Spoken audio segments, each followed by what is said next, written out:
why make the transition away from copywriting? There were a couple of factors here. Number one is that copywriting before the use of AI is very time intensive, very brain intensive, and honestly what I would find is most people didn't know what they wanted from their copy. So most copywriters are trained to write copy.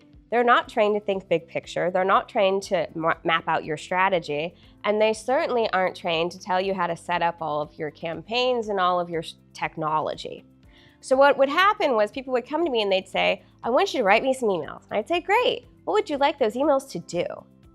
And then they would have a blank face. So I expanded into really focusing on how to get marketing that connects all the way through, because marketing does not exist in a vacuum.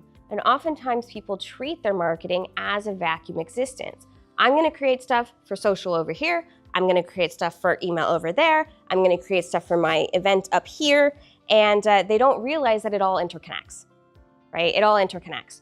So if you don't have a plan, if you don't have a strategy, whatever you create is not gonna work nearly as great as it could. So I decided to go beyond copywriting because ultimately copywriting was the last thing they needed and they didn't have the first step, which was the big strategy and plan.